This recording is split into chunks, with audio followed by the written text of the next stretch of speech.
10시 30분으로 시작을 하겠습니다. 반갑습니다. 추운데 오시면 고생이 많았으니까 박수 한번 치고 시작합니다. 박수!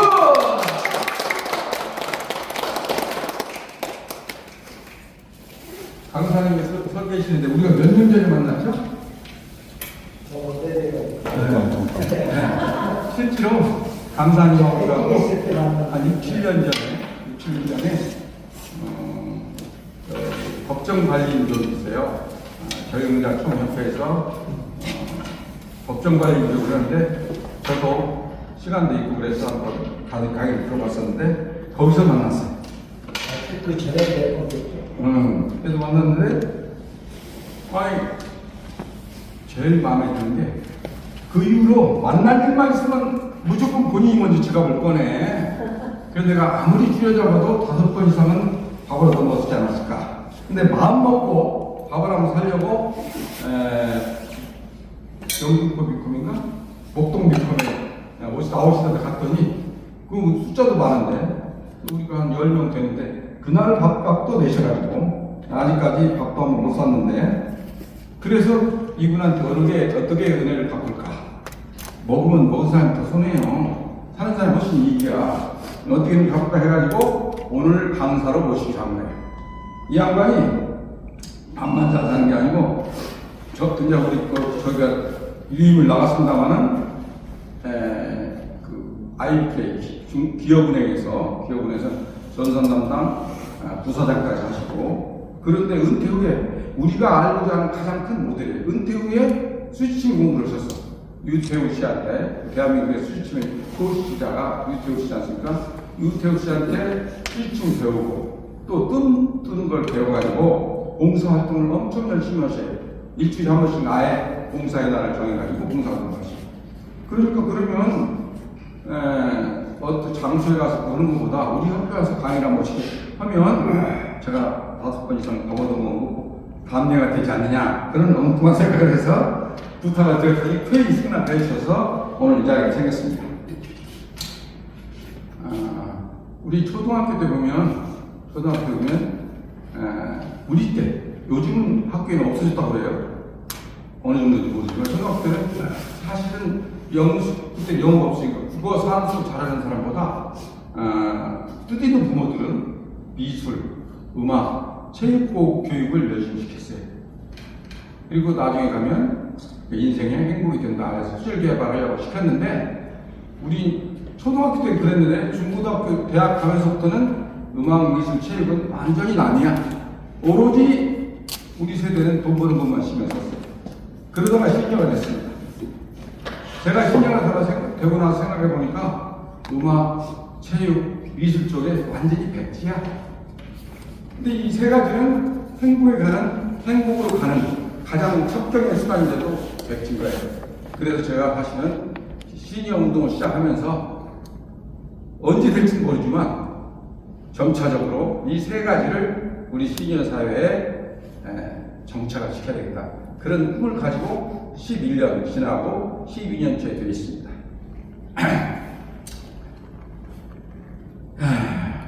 그래서 처음 10년간은 우리 회원들한테 보이지 않게 악기 습득하기 운동을 열심히 했어요. 여러분들은 여기 전부 다 악기 하나씩 저한테 배워본 분들 대부분 나오셨어요.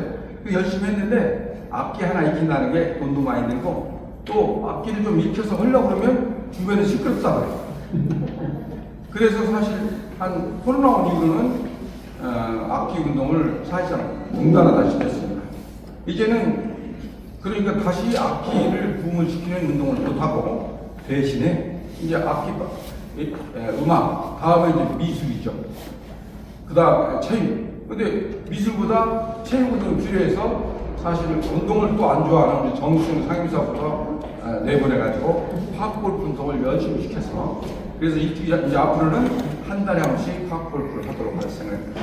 우리 협회에서 그 회원인들 아닌 상관없어요. 그렇게 운동할 수 있는 기회를 드리려는 거예요. 나머지가 미술이에요. 음악, 체육, 미술 중에 미술이어서 미술을 1월 24일부터 인사 모으라고 해서 인사동을 사랑하는 거예요. 인사도 워낙 상징이고 미술을 사랑하는 거 이상하잖아요. 그래서 그냥 인사동을 사랑하는 모임 해가지고 가보고 싶은 거 아름다운 건축물을 방문한다든가 박물관이라든가 미술관이라든가 갤러리 이런 데를 인사동을 중심으로 방문하는 그런 걸 한 달에 한 번씩 그렇게 해서 우리 협회에서 활동하는 사람은 일주일에 한 달에 2번 포럼에 나와서 공부하고 또 2번은 한 번은 팝골프하고 한 번은 인사모하고 해가지고 악기 익히는 거는 한 10년 했으니까 개별적으로 시끄럽다고 하지 않은 데 가서 자기 악기 연주하도록 유도하게 하려는 게 제 포부입니다. 포부. 이 나이에 포부를 갖는다는 게 이상하지만 정말 진정한 의미로 여러분과 제가 함께하고 싶은 그런 운동입니다. 그런데 제 뜻은 너무 고고해서 그런지 제 뜻은 좋은데 신청 인원이 적어요. 예를 들어서 이번 주 월요일이니까 이번 주 토요일 날 인사모를 한다는데 현재 7명 신청 왔어요. 앞으로 팝골프야 어쩔 수 없이 40명을 하지만 인사모는 12명만 받을 생각이에요. 12명. 왜냐? 너무 많으면 우리가 차분하게 어떻든 문화적인 토론을 하는데 방해가 되니까 12명 받을 생각이니까 참고하셔서 한 달에 한 번 각기 활동은 한 달에 한 번이지만 포럼하고 뭐 다른 예체능을 보태면 매주 한 번씩 여러분이 이런 집 밖에 나와서 오프라인 활동을 통해서 조교할 수 있는 그런 장을 만들려고 하니까 궁금한 하루 나오지 말고 운동을 한다든가 아니면 여기 안 나와도 돼요. 악기 하나를 사는다든가 아니면 인사모에 나온다든가 그런 예술적 체육 건강 활동을 통해서 정말 100세 시대까지 다 우리가 만날 수 있기를 바랍니다. 공지사항이 너무 길었어요. 강사님을 모시겠습니다. 네, 반갑습니다. 김상입니다. 회장님은 거의 10년 현직에 있을 때 잠깐 배우고 그 다음에 아마 세번째 가서 거기 또 옆에 계셨어요. 그래서 굉장히 인연이 깊습니다. 그래서 코로나 전에 한번 코로나 아마 직전에 아마 강의 부탁을 했었는데 그때는 또 가볍게 노련이다 이렇게 무거운 줄 몰랐어요. 그래서 지금은 한 이렇게 공부하고 봉사활동을 한 거의 10년 가까이 하고 있습니다. 그런데 다 연결돼서 70대에서 80대입니다. 그래서 5년에 내가 나름대로 정리했던 걸 강의하면 좀 도움이 되지 않을까 이렇게 생각을 하고 있습니다. 편안하게 들어주셨으면 좋겠습니다.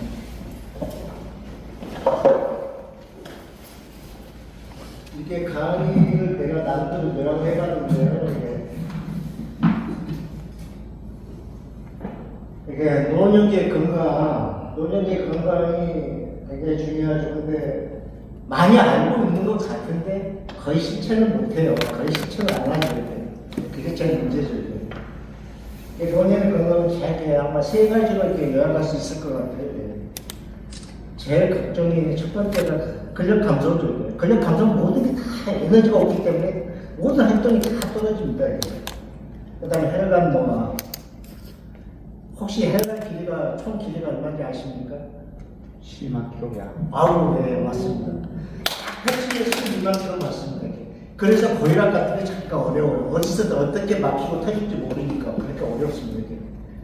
그러니까 혈관 노화에 좀 자세히 설명드리고, 그 다음에 균형 감각.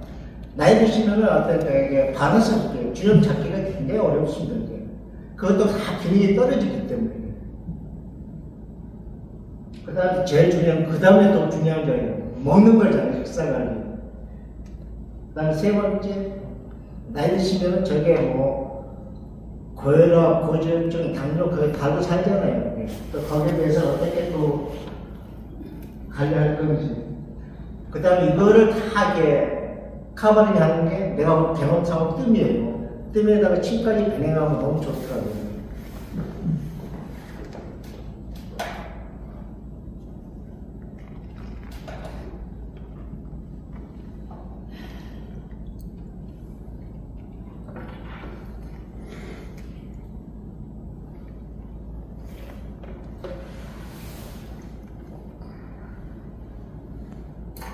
이렇게 뜸의 해능에 대해서 효과에 대해서 설명을 드리고요. 그럼 뜸으로 우리가 예방하고 치료할 수 있는 부분, 그 다음에 증상별 주요 해자리, 그 다음에 마지막은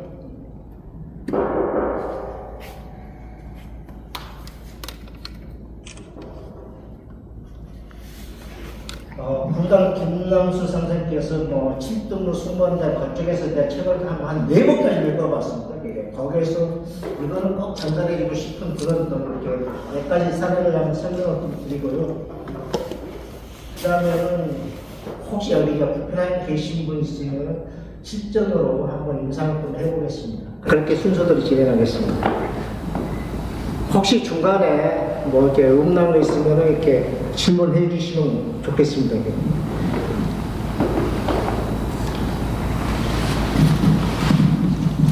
이렇게 노년에 아까 세 가지 정말 갈래도 우리가 뭐 낙상이나 중풍, 간절성 같은 절반 이상의 예방이 가능해요, 진짜.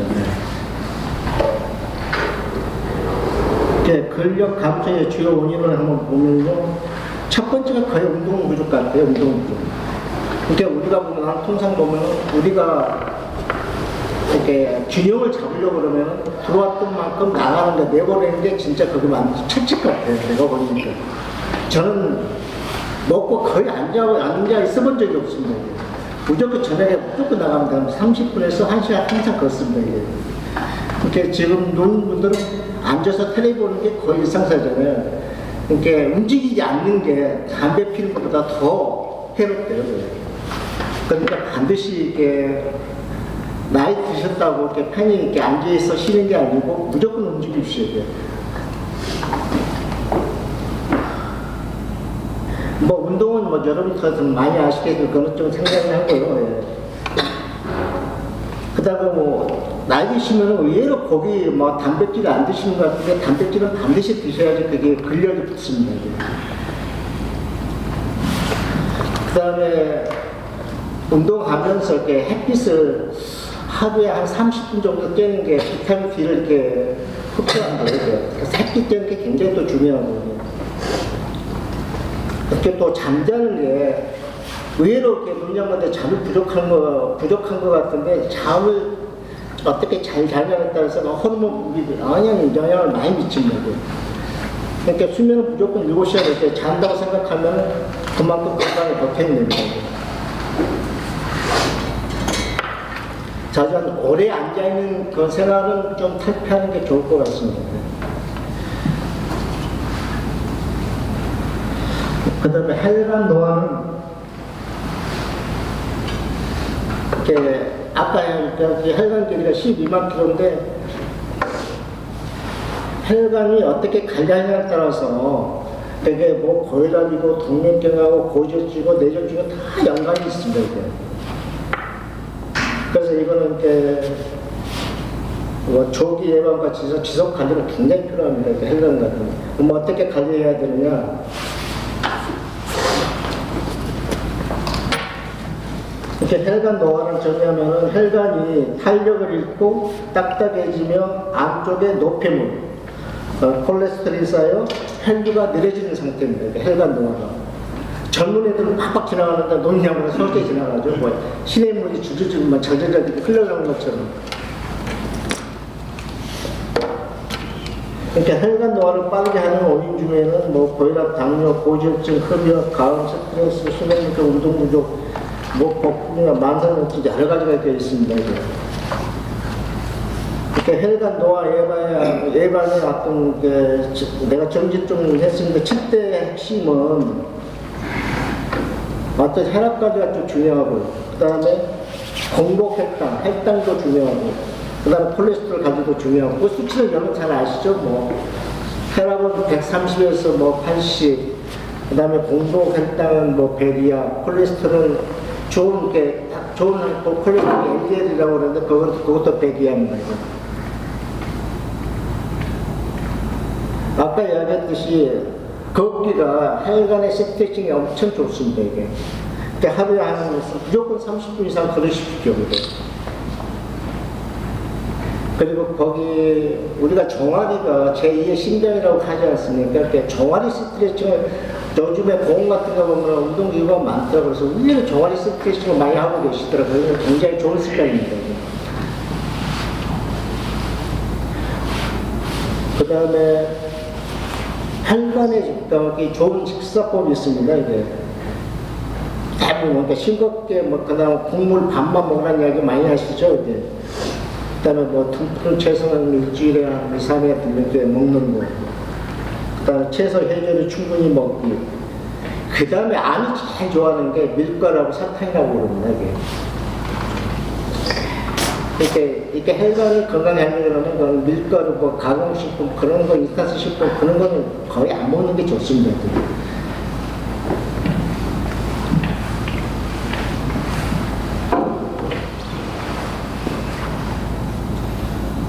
아까도 이렇게 말씀드렸는데 수면이 굉장히 중요한 혈관의 노화를 굉장히 중요하게 작용하는 요소 중에 하나입니다.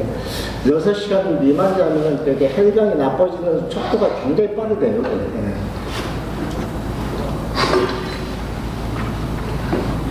그리고 또 중요한 게 하나가 정기적으로 검진을 꼭 하십시오. 거기 가면 뭐 이것저것 조사하지 않고 거기서 뭐 이게 혈액의 나이가 얼마다 뭐가 어디가 안 좋다 그런 거 이야기 다 해드릴 겁니다.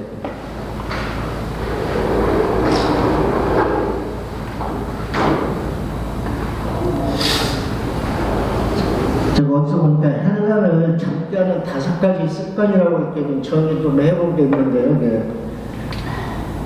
아침에 일어날 때 바로 이렇게 일어나지 마시고 이렇게 쭉 몸을 이렇게 누워서 이렇게 스트레칭 하는 게 굉장히 좋다던데 우리가 아침에 이제 시작이 되는구나. 그래야 어느 신호를 보내는 거나 마찬가지라고 합니다. 그런데 아침 공복에 스트레칭을 좀 하십시오.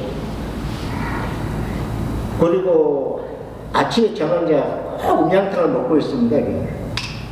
이렇게 따뜻한 물에다가 위에 찬물, 그러니까 따뜻한 물 3분의, 그 다음에 차가운 물 3분의 1을 해가지고 그 한 컵을 꼭 먹습니다. 그건 빠진 적 거의 없어요. 그게 아침에 어떤 우리 몸을 이렇게 기지개를 펴는 운동이랑 똑같습니다. 시작이니까 몸도 이렇게 신호를 보내줘야 되잖아요. 그게 굉장히 좋은 것 같더라고요. 그래서 제가 아무리 술 먹어도 이렇게 수치가 별로 없어요.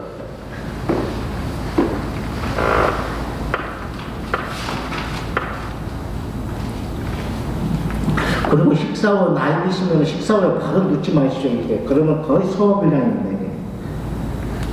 이게 식사할 때 저런 습관을 좀 들으신 것도 좋아요.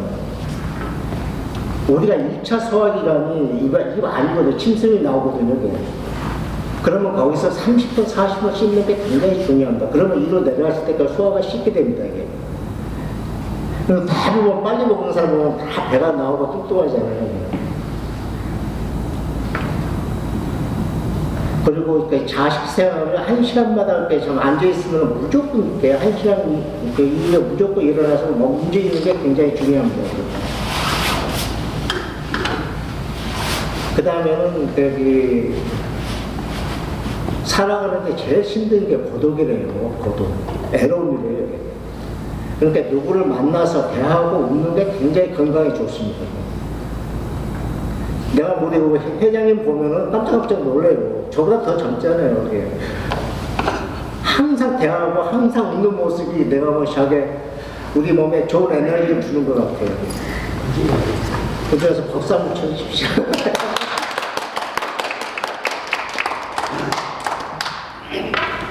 그 다음에 이제 균형 감각인데요.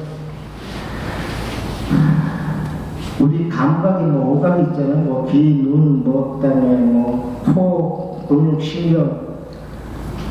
그래서 다 함께 작용해서 이제 균형이 이루어지는 거거든요.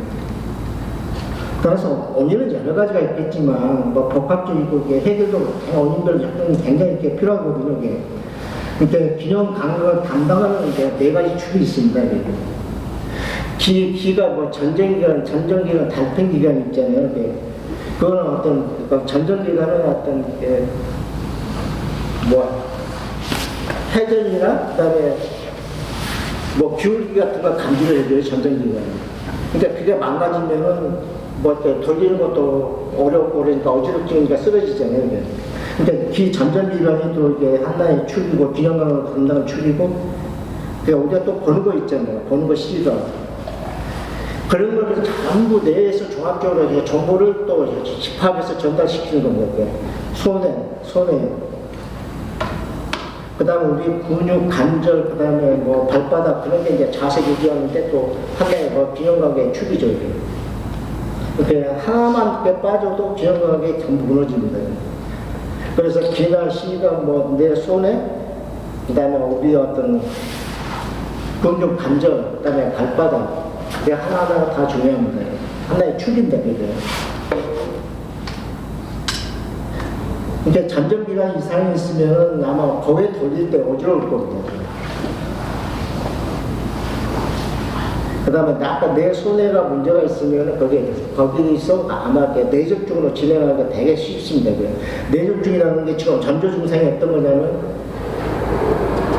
여러분 많이 들어봤죠? 이게 내전증을 쉽게 판단할 수 있는 거는 아마 해를 내밀어 보면 거의 안 돼요. 해를 내밀어 보면 어디 한쪽에 쏠립니다. 쏠려. 그러면 그게 굉장히 이렇게 뇌졸중의 어떤 전조 증상의 하나라고 보시면 됩니다. 그러면 이 해가 나왔으니까 치매 예방에도 해가 엄청 중요한 거예요. 해 운동 많이 들어보셨죠?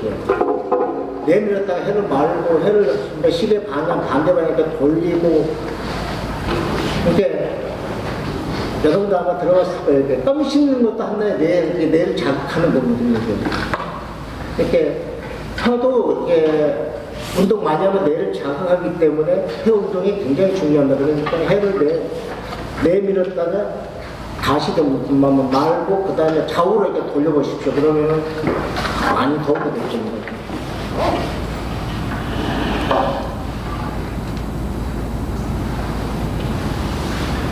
그러니까 뇌졸중의 전조 증상을 함부로 이렇게 무시하면 안 돼요. 전조 증상이 어떤 거냐면 한쪽 얼굴이 뭐 처지거나 웃을 때 뭐 삐뚤어지거나 또 한쪽 팔이나 다리에 힘이 빠지거나 물건을 자꾸 떨어뜨릴 때 그런 걸 가볍게 넘기지 마십시오.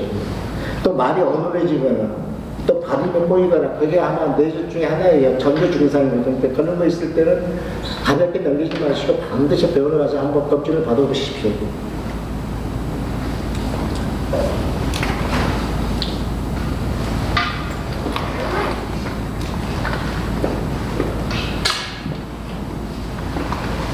그러면 균형 감각을 좀 이렇게 해결하는 어떤 방법은 아마 여러분도 많이 이렇게 하실 것 같은데 의자에서 이렇게 예를 들어 의자를 잡고 앉았다 일어서기 좀 이렇게 자주 하시고 그다음에 저는 이렇게 뒤꿈치를 많이 들어요. 이렇게 앞꿈치를 앞에 뒤꿈치를 많이 듣습니다. 그래 또 균형 감각에 잡는데 내가 얼마나 버틸 수 있는가 그게 많이 참고가 되고요. 그리고 고개를 좀 좌우 돌리는 게 굉장히 중요한 거예요. 그 전쟁은 고개를 자꾸 돌리는 게.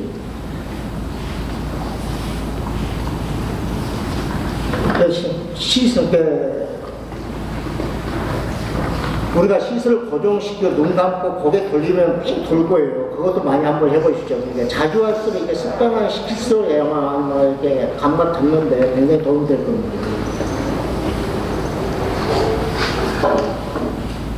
요즘 맨발로 많이 걷던데.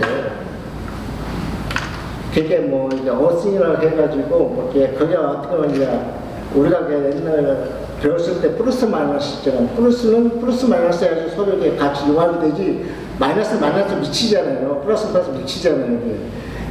그게 어떤 이렇게 균형적인 게 굉장히 중요한 것 같더라고요. 근데 걷는 친구들 보면은 뭐 당뇨, 고혈압 약 끊는 친구들 의외로 많더라고요. 이게 굉장히 좀 효과가 좋은 것 같아요.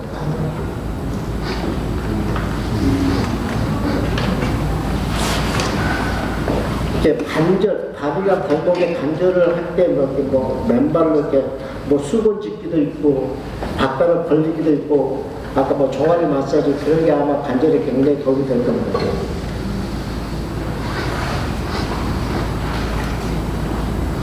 혈압이나 혈류를 좀 안정시키려고 그러면은 갑자기 일어나지 마시죠. 갑자기 일어나면 핑 돌아가는 거예요. 그러면 젊었을 때는 그게 빨리 회복이 가능한데 나이 드시면 그게 느리거든요. 그래서 어떤 일이 발생할지 몰라요.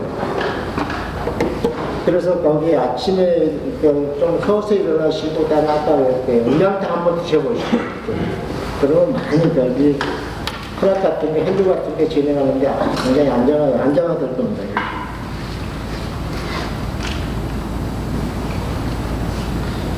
우리가 이렇게 먹는 게 되게 또 중요하죠. 두 번째는 먹는 것에 시간을 올해도 괜찮아요. 그럼 2시간이 뭐라고 하나요? 저도 이렇게 식도락인데 먹는 거 굉장히 중요합니다. 네. 우리가 음식을 먹고 소화시켜서 그 영양소를 흡수해가지고 인체를 유지하잖아요. 네. 그리고 일련의 순환 과정을 이해하면 조금 그건 이제 내가 대사라고 대사 증후군이라고 표시했는데 그런 일련의 순환 과정을 이해하면 굉장히 어떤 건강 관리에 도움이 될 것 같아서 이걸 한번 넣어봤습니다. 네, 대사 증후군.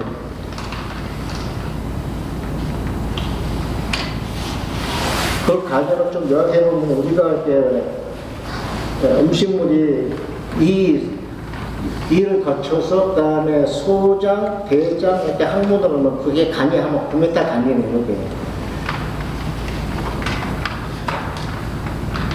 9m 길이 간을 통과한 후 그다음에 그게 이제 나중에 마지막으로 이제 찌꺼기가 이제 변으로 나오는 거죠. 그게.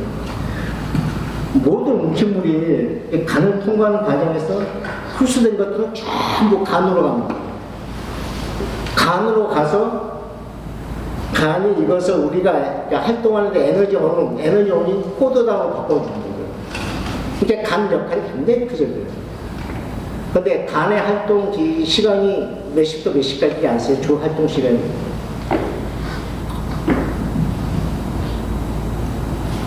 간의 활동 시간이 밤 11시에서 1시까지입니다. 그게 주 활동 시간입니다. 그래서 그 시간에 술 먹으면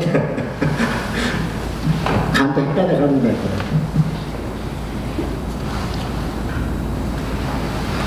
간에서 이거 음식물이 들어온 거를 전부 이렇게 포도당으로 바꿔줍니다.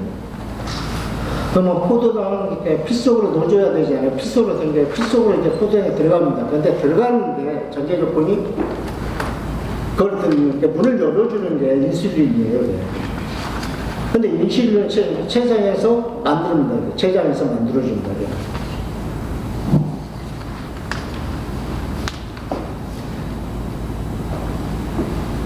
그러면 거기 간에서 음식물에서 흡수한 영양분을 포도당을 바꾸고 나면 인슐린 포도당을 2시간 이내에 근육세포에다 넣어주면 되죠. 근육세포에다 넣어주죠.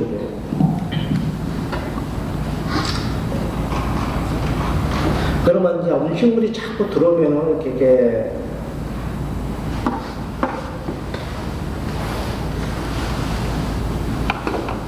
아마 거기 인슐린이 지쳐서 일을 제대로 안 하는 거예요. 이렇게 못합니다.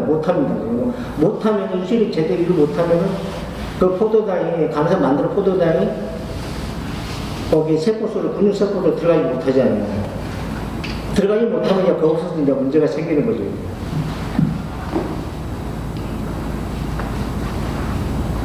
그러면 그게 포도당이 피 속에 남게 되고 이를 이제 어떤 인슐린 저항이라고 이렇게 이렇게 말하더라고요.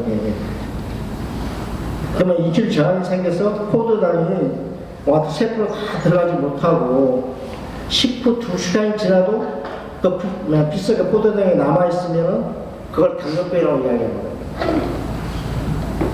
그러니까 우리가 이렇게 음식을 먹었던가 포도당을 그대로 피 속에서 다 집어넣어야 되는데 못 집어넣으면 일단 문제가 생기는 거죠. 피에 어떻게 보면 이제 당뇨병이 되는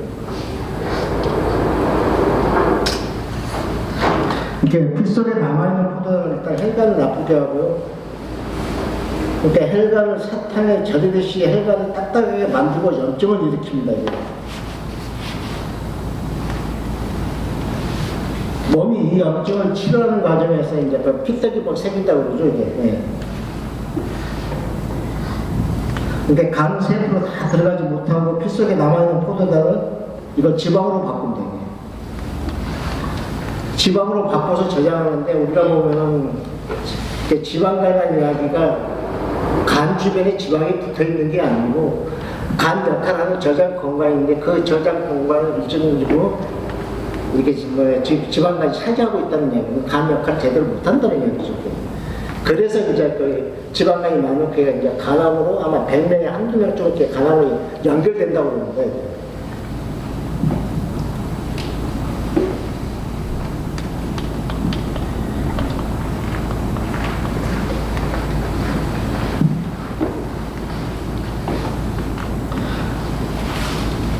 이렇게 간이 거기 지방간 최고 포도당에 남아 있을 수 있잖아요. 그게 남은 이제 이렇게 포도당이 어디로 나오면 그게 진짜 어떻게 보면 당뇨죠. 진짜 당뇨죠. 소변으로 나오는 이제 그건 진짜 당뇨거든요. 그러니까 인슐린은 필요한 만큼 췌장에서 만들어지는데 당뇨병에 걸리면 인슐린이 되게 저항이 생겨가지고 거기에 포도당 세포를 제대로 집어넣지를 못합니다. 그러면 요즘 거기 인슐린 저항 포도당을 막 이렇게 20% 효율밖에 집어넣지 못한다면 그럼 100% 채우기 위해서 인슐린 주사를 5배를 이렇게 인슐린 주사를 5배 센 거를 맞아야 됩니다. 그래야 밸런스가 맞춰집니다. 이렇게 피 속에 이제 포도당이 많아지면 뭐 혈관이 망가지기 시작하고 피가 걸쭉하게 되집니다. 피가 걸쭉해지면은 심장 이 걸쭉한 피를 돌려줘야 되잖아요. 그래서 강하게 펌프질 않는데 그게 강하게 펌프지 않으면 고혈압이 그래도 고혈압이 이렇게 혈압이 높아질 수밖에 없잖아요. 그래서 그게 고혈압이 아니냐는 거죠.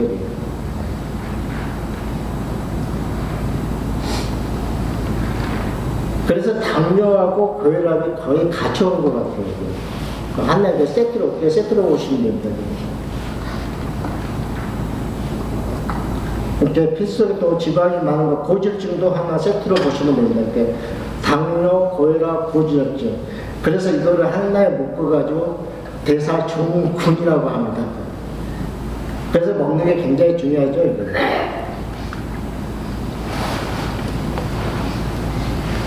근데 이게 대사증후군이 어떤 이렇게 완치 치료제가 없는 것 같더라고요. 증상만 있고 완치 치료제가 없어요. 그래서 이렇게 어떤 식이요법 방법이 굉장히 중요합니다. 아까 같이 뭐 탄수화물 줄이기, 그 다음에 포화지방 줄이기, 그 다음에 불포화, 뭐 아까 등풍채성 같은 거, 연어, 아몬드 같은 거, 그 다음에 견과류 같은 거, 불포화 지방 늘리기, 그 다음에 설탕 가공식품은 웬만하면 드시지 마십시오. 제가 이렇게 봉사다 보니까 한 80 약간 넘으셨는데 이분이 굉장히 몸을 그렇게 가렵대요. 그래서 내가 딱 가렵다고 그러니까 그러면 혹시 면역력 엄청 좋아하시죠? 일주일 내내 면역력 드시죠? 그랬더니 맞대요. 그러니까 신밀가루가 우리 몸을 그러니까 면역력을 엄청나게 떨어뜨려요. 그러니까 웬만하면 밀가루는 이렇게 나이 드시면 안 드시는 게 좋습니다. 먹기는 편하지. 그러니까 그 밀가루를 많이 드시면서 우리 이렇게 어떤 게 가려움증에 이렇게 하나의 원인이 되는 것 같아요. 그래서 그분이 한 뭐 일주일 내내 먹다가 하루 이틀을 줄였더니 많이 좋아졌다는 이야기를 하시더라고요.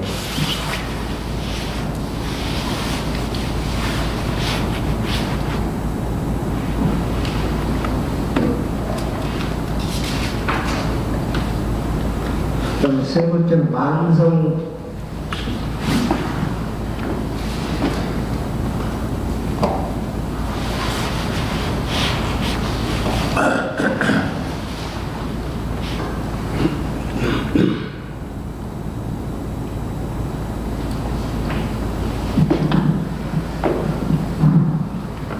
만성들은 뭐 이렇게 뭐 당뇨, 고혈압, 그다음에 뭐 고지혈증 다 인맥 생통하는 건데요, 이게.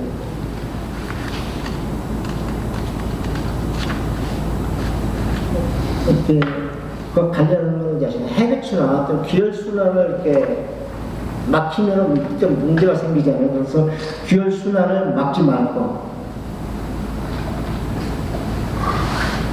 그러면 뭐 혈액의 기혈순환이 저하되면 그게 모든 만성질환의 시작이 됩니다.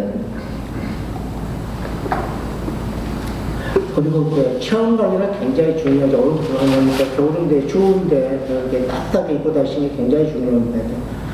체온 1도가 떨어지면 우리 면역력이 30%가 감소된다고 합니다. 그래서 그렇게 체온 관리가 중요해요. 근데 1도 올리면 면역력은 500%까지 증가된다고 합니다. 혹시 들어보셨어요? 심장에 아무는 없잖아요. 그리고 이제 냉수 같은 거 웬만하면 드시지 마십시오. 드시는 거는 냉수는 절벽 이렇게 드시지 마십시오.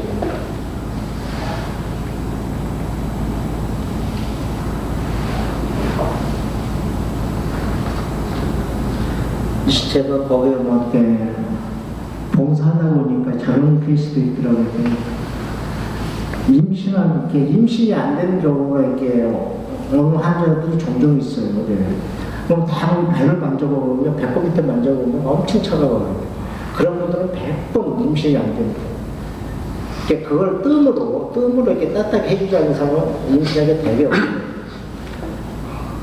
그러니까 저렇게 예를 들면 그렇죠. 얼음에 씨 뿌리면 쌀이 납니까? 안 나잖아요. 그럼 원리가 똑같습니다. 그래서 우리 몸을 항상 따뜻하게 해줄 필요가 있습니다.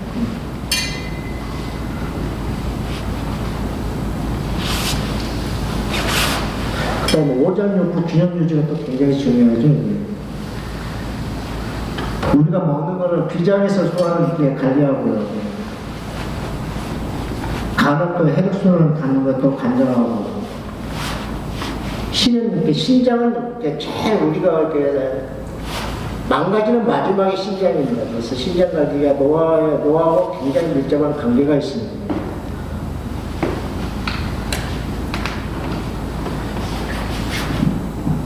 만성질환은 이렇게 하루아침에 생기지는 않고요. 이렇게. 그리고 또 안치보다는 관리가 엄청 중요합니다.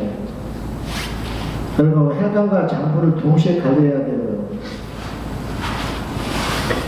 그러니까 이것도 중요한 거예요. 생활이 바뀌지 않으면 병도 안 바뀌고 그만큼 생활 습관이 엄청나게 중요합니다. 그리고 거기 이렇게 일회성으로 하는 게 아니고 꾸준하게 또 실천하는 게 중요하죠.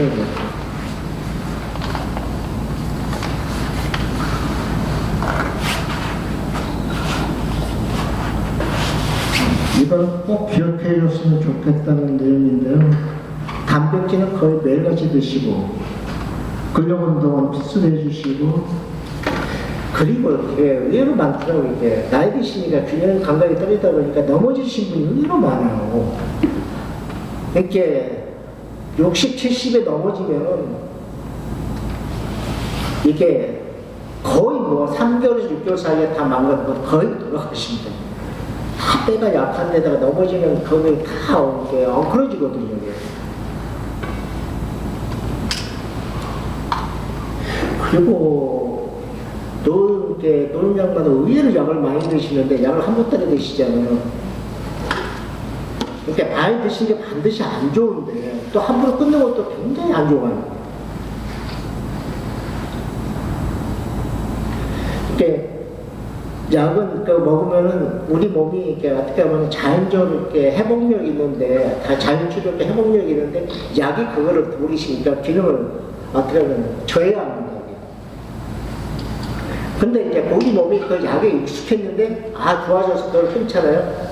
그러면 옛날처럼 작동을 안 합니다. 그래서 바로 이상이 생겨가지고 바로 갑니다. 그러니까 의사가 처방해 준 약은 드시기는 드시되 꼭 물어봤어요. 꼭 이거 먹어야 됩니까? 그럼 먹어야 된다고 이야기하시죠. 내가 이 정도 약을 안 먹어도 충분히 이겨낼 수 있다고 하면 드시지 마십시오. 저는 그렇게 권합니다. 그리고 어떤 분이 약을 이렇게 한번 먹다가 굉장히 좋고 이게 좋아졌다 해서 약을 끊었어요. 반드시 또 바로 문제가 생겨가지고 내줘주면 바로 또 이래 고생하시더라고요. 그러니까 먹는 것도 중요하지만 끊는 것도 중요해요. 어떻게 그리고 이렇게 나는 회장님처럼 이렇게 사람 만나고 이렇게 즐거운 게 최고의 건강이라고 생각합니다. 이렇게 병원에 안 가는 게 중요한 게 아니고요. 내가 보면 넘어지지 않는 게 최고의 건강입니다. 약보다 좋은 약은 매일 움직이는 게 몸입니다. 진짜 혼자 있으면 빨리 병원 오는 것 같아요. 그렇죠? 네. 팁으로 장수하는 비결 5가지 이야기해 줄게요. 첫 번째는 화내지 마세요, 진짜. 우리가 화가 우리 몸에 덕을 품습니다, 이게. 그래서 오장육부가 다 해를 주십니다. 화를 내는 자체가 이게 덕을 품습니다. 이게.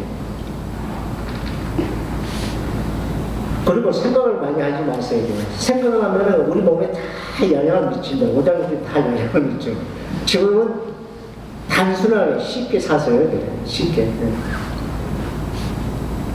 제가 그 다음에는 좀 너그럽게. 우리 길에 좀 유리자지 너그럽게 사십시오. 그리고 많이 웃으시고요. 네. 그리고 우리가 잘 먹으려고 치열하게 잘해주시니까 내가 보면 그 장수 비결이 아닌가 생각이 듭니다.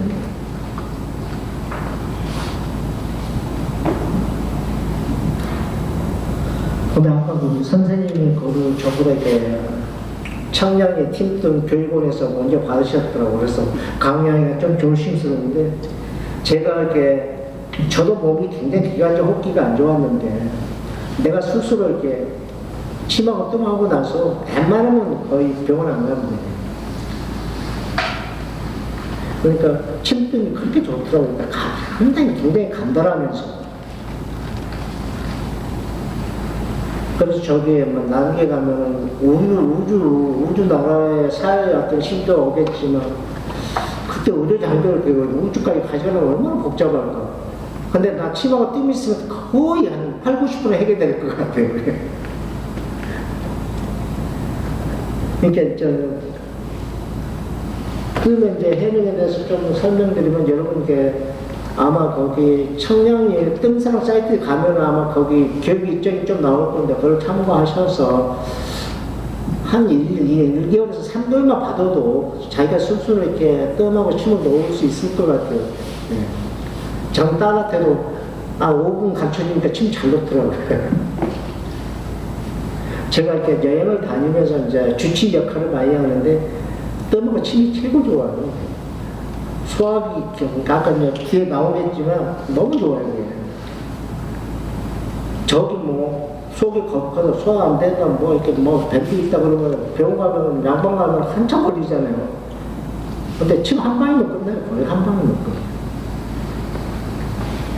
제가 엊그제도 딱 너무 안 좋대서 어떤 선생님이 침 나도 안 되고 그러니까 내가 딱 한 방이면 됐다. 딱 어제다 놓으니까 이렇게 한 방이 끝나더라고요.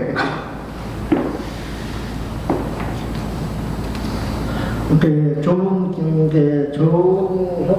표현이 많은데 여기 뭐 좋은 피를 만든다, 진통, 저항, 심장, 내장 이런 거 안 좋은 거 하나도 없어. 너무 좋아하는 거예요. 뚱뚱니까. 제가 몸의 변화를 느끼겠더라고. 근데 내가 일주일에 한 번씩 내가 선생님끼리 침하고 뜸을 맞습니다. 컨디션이 너무 좋아가지고 술을 너무 많이 먹어요. 금요일마다 술 너무 많이 먹습니다. 그래서 그렇게 우리 몸에 그렇게 좋은 변화가 옵니다. 근데 이거를 끊잖아요. 안 돼요. 꾸준하게 지속적으로 가야만이 효과가 계속 꾸준히 이어집니다. 제가 어디 볼 썼는데 그렇게 뜸잖아요. 금방 그렇게 가려면 금방 없어져요. 뭐 독사 뭐 다 물려도 뜸 다 그 자리에 뜸 다 없어집니다. 이게.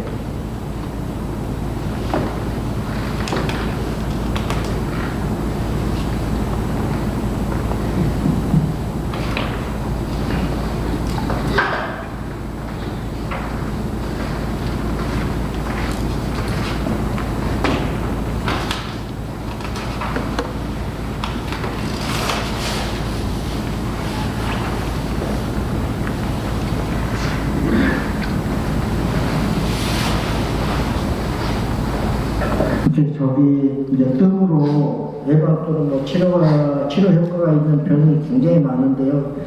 제가 보면 효과가 제일 큰 게 소화기 계통이 제일 좋더라고요. 소화기 계통은 진짜 침이 그냥 좋아요. 침하고 뜸이 너무 좋아요. 그 다음에 나이 드시면은 이렇게 비뇨기 계통에 또 이렇게 문제가 많잖아요. 이게 저혈성 비대증, 급박, 뭐 양력 굉장히 많잖아요. 근데 그것도 침침이 너무 좋아요. 제가 나이 드신 분은 무조건 내가 저혈성 관련된 비뇨기 계통에 무조건 침나요.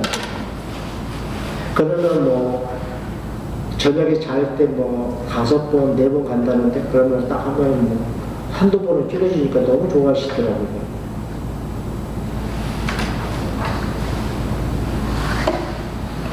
그래요. 순환기 계통도 굉장히 좋은 것 같아요. 뭐 해피증이나 심장, 뭐 판막증, 심근경색, 그 다음에 고혈압. 그러니까 뭐 이거 고혈압 환자도 그냥 침하고 뜨거운 꾸준하게 뜨면 약 먹을 필요도 없어요. 진짜. 아마 뜨고 나시면 그냥 그런 변화를 여러분 금방 느낄 겁니다.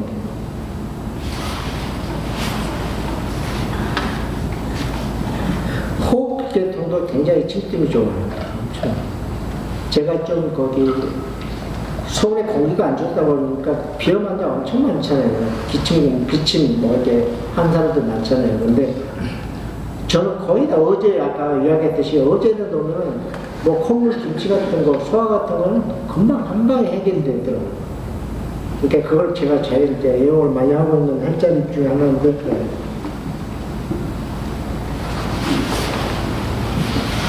그 다음에 이제 운동하고 관련된 간절.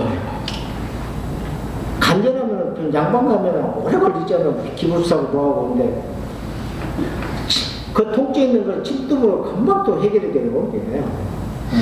너무 그런 거 보면 신기해요.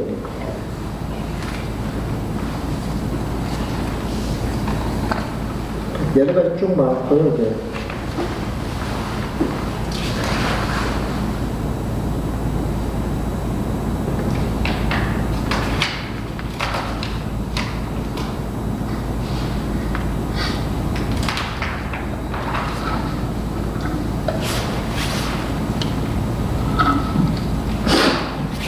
제가 그게 헬자 중에서 제일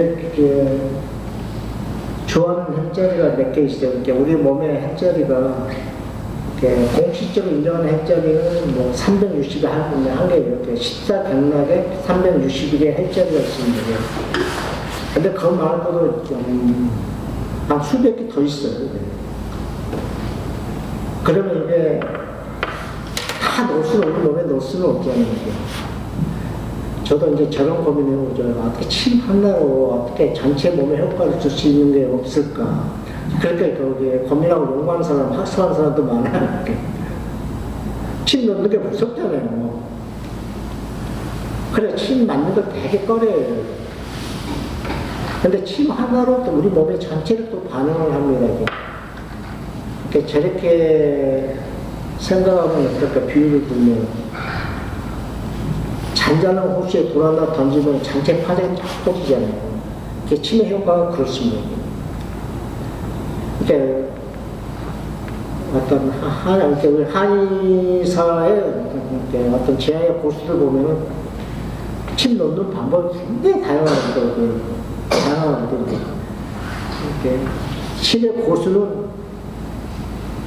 님은 먼 곳에.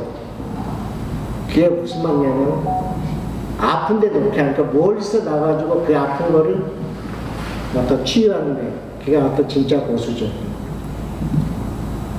침이 그렇게 많아요. 애들은 항문의 질환 같은 거는 전부 머리로 또 치료를 많이 합니다. 그런 거 되게 신기하죠. 내가 이제 어제 뭐 이제 족삼리혈 많이 들어보셨을 거예요. 이렇게 족삼리에 침투만 하지 않는 사람하고는 먼 길 같이 가지 말라는 정도로 이게 무병장수 헬자인데 혹시 어딘지 말고 회장도 그렇게 많이 하시는데 족삼리혈을 많이 애용하시죠. 족삼리혈은 간단합니다. 쓸개골을 여기 손바닥 가운데 놓고요. 여기가 살짝 돌리면 바깥쪽으로 돌리면 가운데 손가락에 들어가면 아마 움푹 들어간 데 있을 겁니다. 이제. 한번 만져보시죠. 이렇게.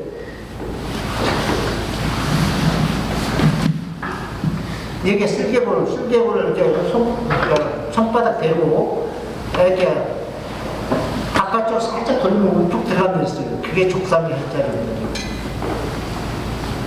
이게 진짜 거기 수백 개 헬짤 중에서 맹지 1, 2 안에 다 들어갑니다. 1, 2 안에 들어갑니다. 적산면이고. 그러니까 많이 걷는 신분이 없다 하면은 거의 아마 피로감이 덜할 겁니다.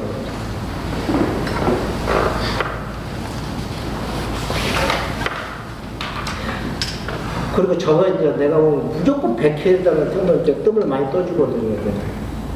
그게 어떻게 하면 불면증하고도 관련되고 치매에 관련되고 이명 난청에 좀 관련된 이렇게 100가지 기운이 모이는 헬짤이 100개가 있어요. 우리 같으면 이렇게 가운데 정수리 자리라고 보시면 됩니다. 거의 정수리 자리. 거기도 지압하고 마사지는 굉장히 좋은 자리죠. 그다음에 저기 합곡이라고 있어요. 합곡혈이라고 있어. 우리 손가락 보면 여기 엄지하고 검지 이게 가운데 사이에 푹 들어간 데가 합곡혈 자리입니다. 이게. 이 합곡혈 자리가 진짜 어떤 이제 음양의 대표도 혈자리예요. 음 하나하고 양 하나 따지라면 합곡이 하나 또 쳐주는데 이게 어떤 상체 우리 어떤 상체 관련된 대표 혈자리가 무조건 그치고 침뜸 놔주는 거예요. 안 뜨면 더 침을 놔주는 거예요. 여기가 소위 말하면 미인의 혈자리라고 그러죠. 이게 대장경에 온열이어가지고 미인의 혈자리라고 그러는데 여기다가 놓으면 여기도 소화도 잘 되고요. 어떤 편도 잘 보시고 너무 좋은 자리입니다. 이제 마사지 많이 해주시면 되겠습니다.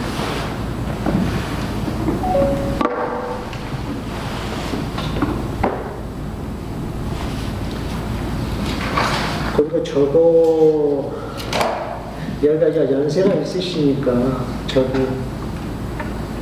우리가 통증 중에 뭐 남자는 이게 잘 모르겠지만 여성분들은 산통이라는 게 있잖아요. 산통. 출산 통증이죠. 이게. 내가 이제 그분 때문에 이 공부를 하게 됐는데 출산 때 들어갈 때 기침만 살짝만 붙이면 통증이 하나도 없는 혈자리가 있습니다. 그게 이제 삼음교 자리인데 뭐 비강신, 비장, 간장, 신장이 같이 이렇게 지나가는 자리거든요. 그러니까 여러분들이 이제 혹시 딸이나 며느리가 이렇게 출산한다고 그러면 밑거름 많이 나면 그게 딱 그 삼음교 자리가 어떤 안쪽에 이렇게 복사뼈 있으면 손가락 3개 정도만 자리 그 자리가 이렇게 삼음교 자리인데 거기에다가 뒷집 하나만 살짝만 붙이고 에너를 들어가면 거의 통증 없이 날 수 있습니다. 진짜인데 그분이 손자가 7명이나 되는데 6명이 해가지고 너무 좋아하시대요. 그렇게 통증은 너무 신기하다는. 여기서 남녀 선생님 한 분 계시는데 혹시 이제 물어보시죠. 삼음교 혈자리입니다. 그리고 또 하나가 우리 별가 혈자리 보면 참 재밌는 혈자리가 되게 많은데 요즘 애가 태아가 거꾸로 들었은 경우가 종종 많잖아요. 그게 이제 태위 부정이라고 하는데 태위 부정도 우리 거기 발가락 새끼 발가락 거기에 지음혈이라고 있습니다. 그 지음혈자리에 14장만 넣으면 태아가 정상으로 다 돌아가는 거예요. 이거는 이제 팁이었고요. 혹시 궁금한 거 있으면 이렇게 질문 받겠습니다.